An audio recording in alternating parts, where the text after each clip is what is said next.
Hey guys, so for those of you that have seen the last video, I kind of mentioned a bit about volunteering at SitC.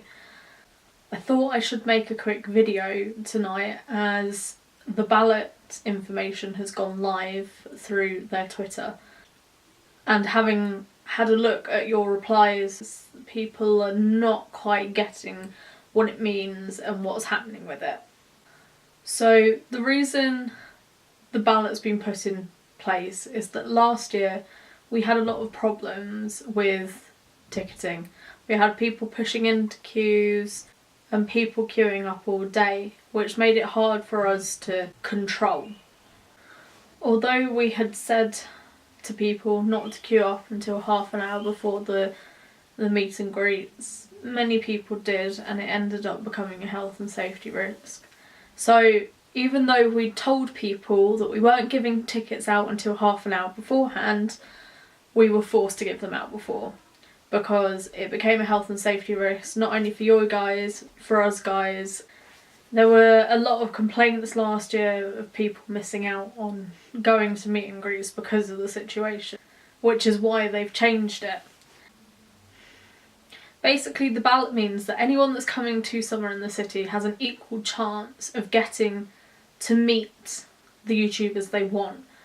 What you have to do is make a top 5 list and prioritise them 1 to 5 as to who you would like to meet. You get to do that for both the Saturday and Sunday, so it's not the whole weekend. You will also have 2 weeks to make your mind up. You can change your mind in this time, which I think is great because a lot of people were missing out on other meetups while queuing for another one last year.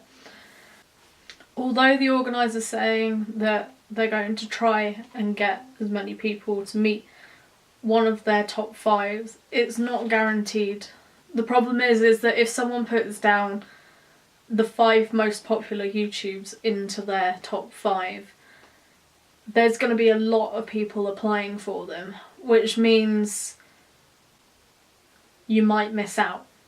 But because of this, they've said after the ballot's been done and the tickets have been handed out, if you didn't manage to get one of your top 5, they will open the ballot up for you guys only to then choose from the meet and greets that are left a YouTuber that you then want to meet. And that will be done on a first come, first serve basis. As for when that opens up, I'm not sure. You'll have to keep an eye out on the Twitter. I'm sure they'll let people know via email if you're one of those people that didn't get one of their top 5. So there's a lot of you out there that want to be as a group when you're going to meet these guys. They've stated that you can link up tickets using the ticket ID, which I believe is your ticket number. They haven't quite clarified that, but again, I'm sure they will at some point. So up to 3 of you can link your tickets. If there's more of you, they're saying if you can split into groups. Unfortunately, that might mean that some of you get to meet someone and the others don't. It's never going to be perfect, unfortunately. But I think the organisers have done everything they can and in their power to make it as fair and as even as possible for everyone to get a chance to meet who they want. On top of the official meetups, there are always, and I mean always, impromptu meetups going on.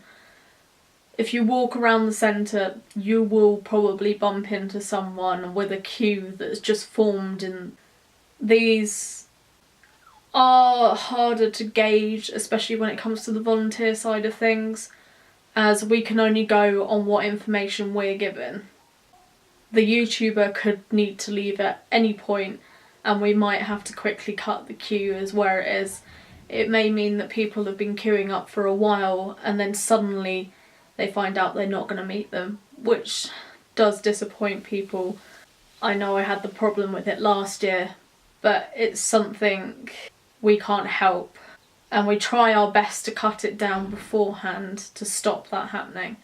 All I can say is please, please, please don't take out volunteers that are there at the weekend. It's not their fault if anything goes wrong.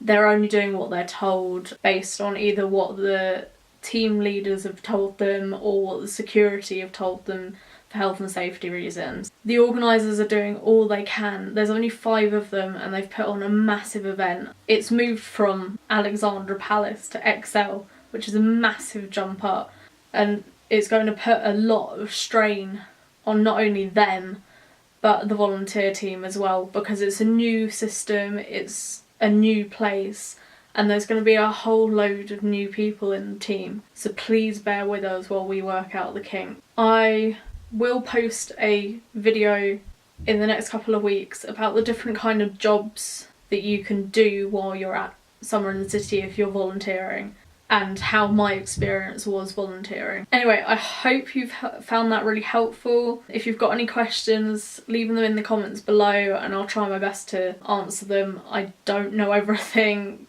and I hope to see some of you at SitC I. Thanks, bye.